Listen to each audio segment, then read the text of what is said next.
बातमीनं, कारण राज्याच्या विविध भागात जोरदार पाऊस सुरू आहे। पावसामुळे अनेक भागात जनजीवन सुद्धा विस्कळीत झाल्याचं पाहायला मिळतंय। मात्र सध्या पुण्यामध्ये पावसानं कहरच केलाय। सिंहगड रोड परिसरातील अनेक घरांमध्ये, सोसायट्यांमध्ये पाणी शिरलेलं आहे, तर काही ठिकाणी कमरे इतकं पाणी झालेलं आहे। इमारतींचे तळमजले सुद्धा पाण्याखाली गेलेत। लोकांना सुरक्षित स्थळी हलवण्याचे प्रयत्न या ठिकाणी सुरू असून एकतानगर परिसर पाण्याखाली गेलाय। विजेचा प्रवाह बंद करण्यात आलेला आहे। लोकांना इमारतींमधील वरच्या मजल्यावर थांबवण्याच्या सूचना सुद्धा देण्यात आल्या आहेत। दरम्यान आजही पुणे जिल्ह्यात मुसळधार पावसाचा इशारा देण्यात आलेला असून हवामान विभागानं येत्या काही तासात पुणे शहर आणि घाट क्षेत्रात मुसळधार पावसाचा इशारा दिलाय। भोर, वेल्हा, मावळ, मुळशी, हवेली तालुक्यातील खडकवासला परिसर आणि पुणे शहरातील शाळा आणि महाविद्यालय आज बंद ठेवण्याचे आदेश जिल्हाधिकारी तथा जिल्हा आपत्ती व्यवस्थापन प्राधिकरणाचे अध्यक्ष डॉक्टर सुहास दिवसे यांनी दिले। तर या मुसळधार पावसाच्या पार्श्वभूमीवर खडकवासला धरणातून 40,000 क्युसेक्सनं पाण्याचा विसर्ग सुरू होतोय।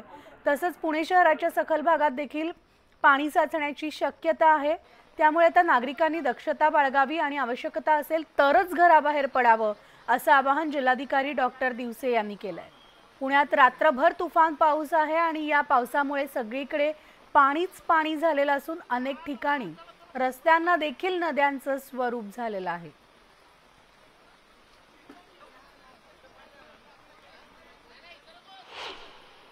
ये एकता नगर और विट्ठल नगर परिसर कहलाता है और यहाँ पे टोटल 25 से 26 बिल्डिंग है जो पानी में है अभी, और पूरा ग्राउंड फ्लोर के फ्लैट सारे पानी में है। फर्स्ट फ्लोर तक पानी आ गया है और कम से कम 500-600 लोग अभी ऊपर अटके हुए हैं जिनको निकालना है। कोई यंत्रणा यहाँ आई ही नहीं थी, तो कुछ लोग अपने आप निकल गए, लेकिन कुछ लोग थे जो यहाँ के जो लोग हैं मंडल के, उन्होंने निकाला है। अभी मेरे घर में एक 6-7 फुट पानी है। पिताजी है, माँ है, क्या हालात है? और बाकी एरिया में अभी सबको घर से बाहर निकाला है, दूसरी जगह शिफ्ट किया है। पूरा घर में सामान मेहमान नीचे गिर गए पानी की वजह से, पूरा नुकसान है। प्रशासन ने कुछ पहले से बताया नहीं, इसलिए ज्यादा ये गड़बड़ हो गए। हर साल बताते हैं थोड़ा बढ़ने वाला है, कुछ होने, इस बार कुछ में नींद में थे। 3:30-4 बजे से पानी का थोड़ा फ्लो बढ़ते रहा। 5-6 साल के बाद पानी आया है और खड़कवासला से जो विसर्ग छोड़ा है उसकी वजह से यहाँ पानी आया है। अभी हम यहाँ के स्थानिक रहवासी है, तो हमने मदद के लिए पिछले बार एक ग्रिल तोड़ने के लिए कुछ नहीं था, तो अभी हमने अपना हथौड़ा लाया है। अभी ऊपर से कम 50 से 60 हजार क्यूसेस छोड़ा है और छोड़ने की कोशिश में है वो, लेकिन पहले लोगों को खाली करेंगे। नमस्कार, मी सुहास दिवसे, जिल्हाधिकारी पुणे।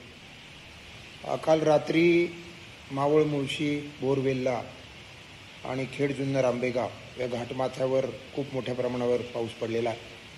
विशेषतः खडकवासला धरण क्षेत्रामध्ये पावसाचं प्रमाण खूप जास्त आहे आणि त्यामुळं खडकवासल्यामधून साधारणपणे आज सकाळपासून 35,000 क्युसेकपेक्षा जास्त पाणी सोडलेलं आहे आणि ते 40-45 हजारापर्यंत जाऊ शकतं। फ्री कॅचमेंटमध्ये देखील खूप पाऊस असल्या कारणानं पुण्यामधील, पुणे शहरातील काही भाग, विशेषतः सिंहगड रोड, बावधन या परिसरामध्ये जो सखल भाग आहे तिथं पाणी शिरण्याची शक्यता आहे। आणि या पार्श्वभूमीवर आम्ही जिल्हा प्रशासनानं खेड, जुन्नर, आंबेगाव येथील घाटमाथ्यावरील जी गावं आहेत त्या गावातील शाळा, मावळ, मुळशी, भोर, वेल्हा, खडकवासला, पुणे शहर आणि पिंपरी चिंचवड शहरामधील सर्व शाळांना आम्ही सुट्टी जाहीर केलेली आहे।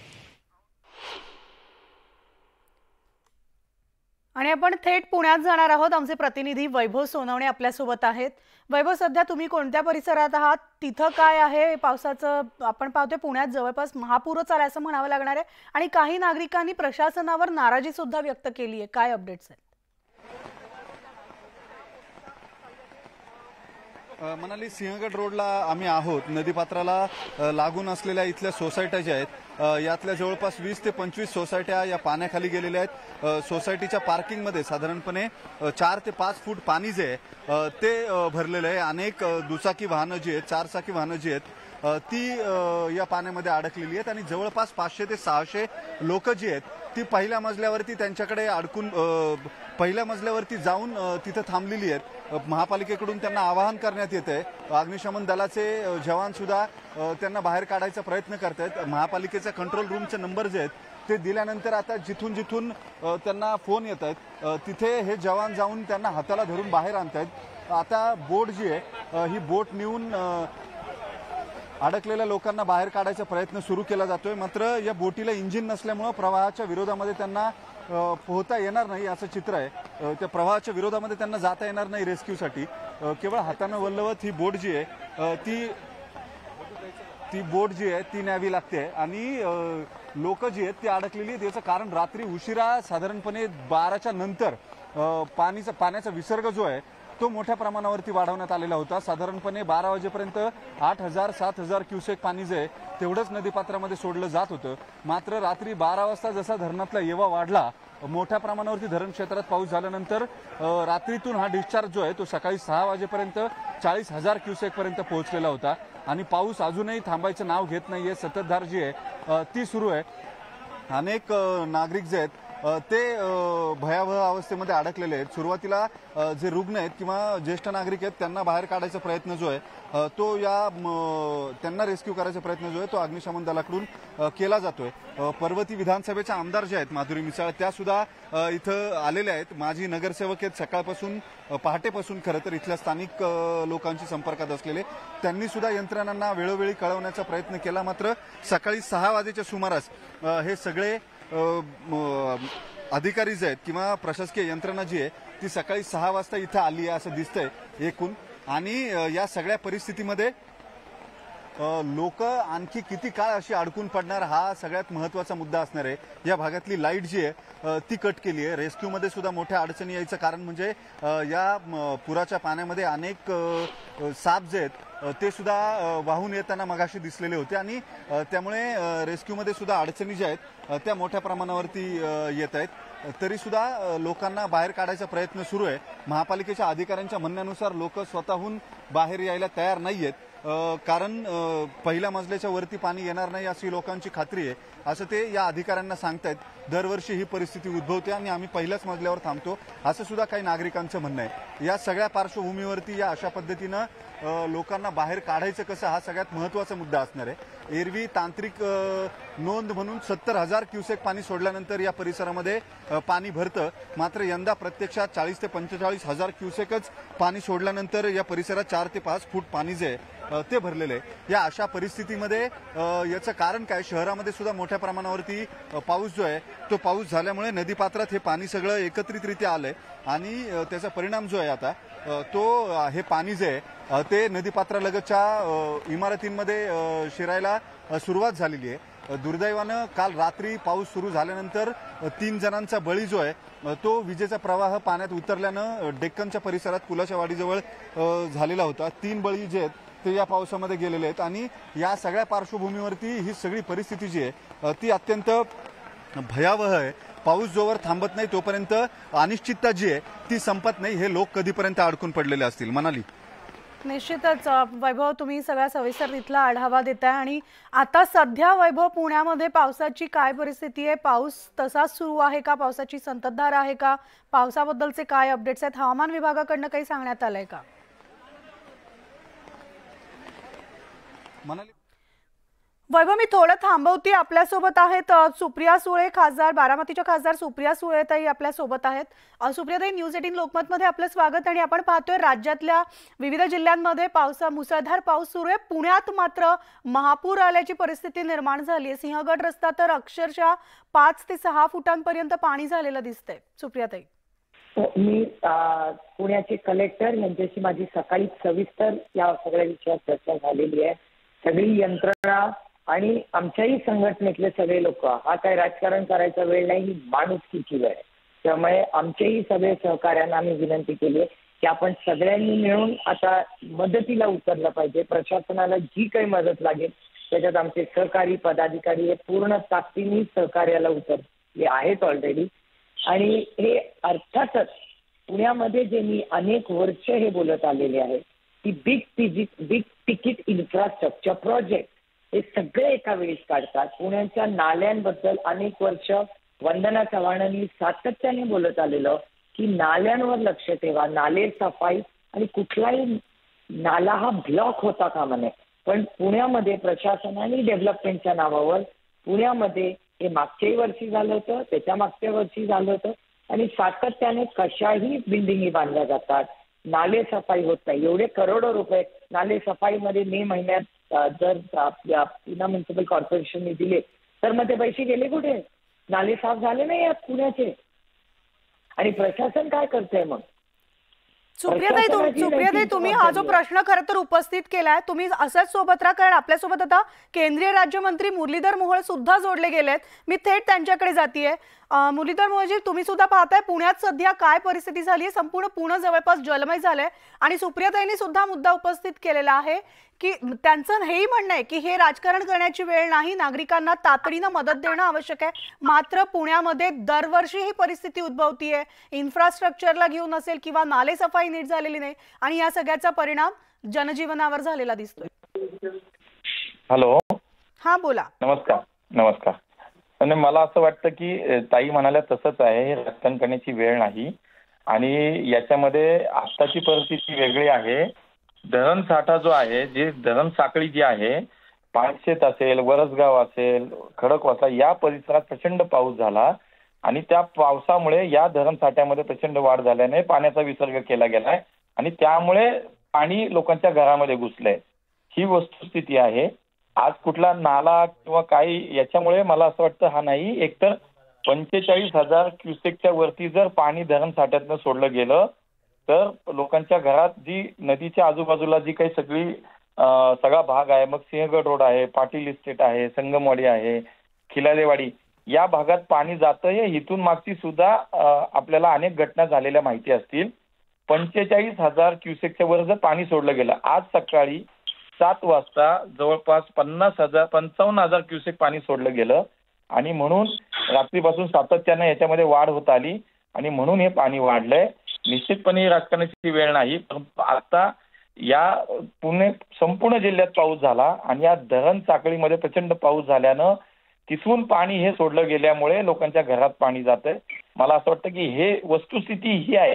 पण आता मात्र सगळ्यांनी काम केलं पाहिजे. त्याच्यामध्ये ताईंचा मतदारसंघ येतो, आम्ही दोघे जिथे ज्या भागात लोकप्रतिनिधी म्हणून आमच्या दोघांचाही भाग येतो. त्यामुळे आता मी सुद्धा सकाळी जिल्हाधिकारी सुहास दिवसे असतील, महापालिका आयुक्त राजेंद्र भोसले असतील आणि सगळ्या जिल्हा प्रशासन, महापालिका प्रशासनाच्या सगळ्या यंत्रणा, मग डिझास्टर मॅनेजमेंट असेल, फायर ब्रिगेड असेल, पोलीस असतील, या सगळ्या यंत्रणा काम करतायत. लोकांनाही वेगवेगळ्या ठिकाणी स्थलांतरित करण्याची व्यवस्था महापालिका करते. अगदी बरोबर आहे मोहनजी, जसं तुम्ही म्हणतायत. तुम्ही असेच सोबत राहा. मी पुन्हा एकदा सुप्रियाताईंकडे जाते. सुप्रियाताई, ह्या उत्तराशी तुम्ही सहमत आहात का? कारण या पावसामुळे म्हणजे हे पाणी खरं तर इतक्या लवकर भरायला नको होतं असं नागरिकांचं सुद्धा म्हणणं आहे आणि दरवर्षी परिस्थिती उद्भवते अशी देखील तक्रार तिथल्या नागरिकांनीच केलेली आहे. माझं म्हणणं आहे की माननीय मंत्री महोदय हे दिल्लीत आहेत, पार्लमेंटमध्ये सेशन चालू आहे, इथे व्यस्त आहे, त्याच्यामुळे त्यांचा रोल खरं तर कमी आहे याच्यात. मला एवढंच पुण्याच्या प्रशासनाला विचारायचं आहे की जर त्यांनी पाणी सोडत होते तेव्हा तिथल्या लोकांना अलर्ट का नाही करण्यात आलं इन ॲडव्हान्स? मग पुण्याचं प्रशासन काय करतं? पुण्यामधले जे आज ऍडमिनिस्ट्रेटर्स आहेत त्यांनी पाणी सोडायच्या आधी एक रेड अलर्ट का नाही अलार्म दिला रात्री लोकांना? पहिला मुद्दा.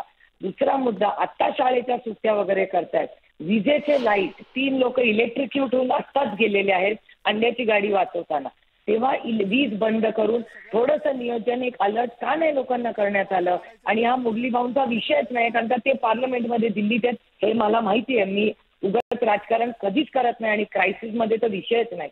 पण हा मुरली भाऊन माझा विषयच नाहीये. स्थानिक जे आहेत त्यांनी रेड अलर्ट करून, अलार्म करून, लोक पटकन स्थलांतरित करून मग पाणी सोडायचं ना. किंवा ह्या सरकारला किंवा स्थानिक लोकांना माहिती नव्हतं एवढा पाऊस येणार आहे? ऑरेंज अलर्ट होतच ना काल पुण्यामध्ये. मग प्रशासन काय करतंय लोकली तिथे? अगदी बरोबर आहे सुप्रियाताई. मी पुन्हा एकदा मुरलीधर त्यांच्याकडे जाते. मुरलीधरजी, यावर तुमची प्रतिक्रिया हवी आहे, कारण अतिशय महत्वाचे मुद्दे सुप्रियाताईंनी उपस्थित केले. ताईंच्या म्हणण्याशी 100% मी सहमत आहे. प्रशासनाचं हे काम होतं. तुम्ही जर रात्रीतनं पाण्याचा इतका मोठ्या प्रमाणात विसर्ग करणार होतात धरणातनं पाणी सोडणार होता तर तुम्ही अलर्ट करायला हवं होतं. ज्या ज्या ठिकाणी आपण इथून मागचे अनुभव आहेत ना, की जर 45,000 क्युसेकच्या वरती जर पाणी सोडलं तर लोकांच्या घरात पाणी जातं. मग जर तुम्ही 40,000 तुम्ही 55,000 क्युसेक पर्यंत पाणी सोडण्याची जर वेळ येते तर तुम्ही लोकांना अलर्ट का नाही केलं, या मताशी मी 100% सहमत आहे. आणि नक्की जिल्हा प्रशासन असेल, महापालिका प्रशासन याच्यामध्ये आता काळजी घेतली पाहिजे. लोकांना मदत झाली पाहिजे. कुठलीही व्यवस्था कुठल्याही प्रकारची अडचण येता कामा नये याची काळजी निश्चितपणे घेतली असेल. मी असेल, ताई असेल, आम्ही दिल्लीत आहोत. पण सकाळपासून मी पहाटे 5:30 पासून या दोन्ही अधिकारी असतील, दोन्ही प्रशासनाच्या यंत्रणा असतील यांच्याशी संपर्कात आहोत. काळजी घेतोय, निश्चितपणे त्याच्यावर मॉनिटरिंग करत आहोत. आणि मला असं वाटतं की हे नक्कीच खरं आहे की प्रशासनाने अधिक काळजी याच्यात घेतली पाहिजे. मात्र मुरलीधरजी, पुणे आपत्ती विभागाकडे अनेक गोष्टींची कमतरता असल्याचं सुद्धा सकाळच्या सगळ्या दृश्यांमध्ये आणि हे जे आम्ही चित्रित केलंय, जे आम्ही प्रेक्षकांना दाखवतो त्यात निदर्शनास आलंय. महापालिकेकडे साधी मोटर बोट सुद्धा नसल्याचं निदर्शनास आलंय.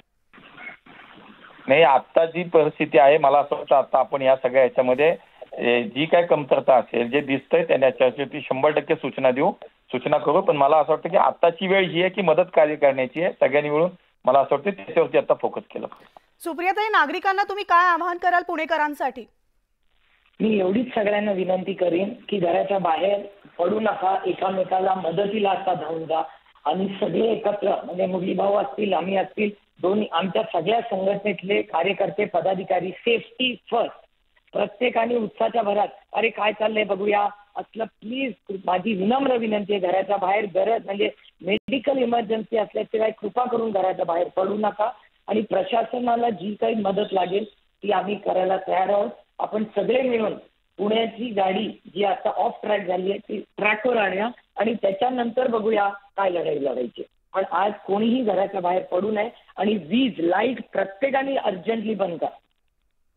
धन्यवाद सुप्रियाताई आपल्या या प्रतिक्रियेसाठी. आपल्यासोबत बारामतीच्या खासदार सुप्रिया सुळे होत्या, त्याचबरोबर केंद्रीय राज्यमंत्री मुरलीधर मोहोळ सुद्धा होते. आपले देखील धन्यवाद. तर पुण्यामधली ही आपण पूर परिस्थिती पाहतोय. पुण्यामध्ये जवळपास 5 फुटांपर्यंत पाणी साचलेलं आहे. सिंहगड परिसर जो आहे तो संपूर्ण जलमय झालेला आहे. तर अनेक सोसायट्यांमध्ये सुद्धा पुराचं पाणी शिरलेलं आहे. त्यामुळे पुणेकरांसाठी प्रशासनाच्या वतीनं आता नुकतंच सुप्रियाताई असतील किंवा मुरलीधरजी असतील यांनी देखील आवाहन केलं आणि न्यूज 18 लोकमतकडनं सुद्धा आवाहन आहे की तुम्ही प्रशासनाला, तिथल्या आपत्ती व्यवस्थापनाला सहकार्य करा आणि जेणेकरून तुमचा जीव धोक्यात येणार नाही, जनजीवन विस्कळीत होणार नाही याची काळजी घ्या. पुन्हा एकदा जाऊयात, आमचे प्रतिनिधी वैभव सोनवणे तिकडे आहेत.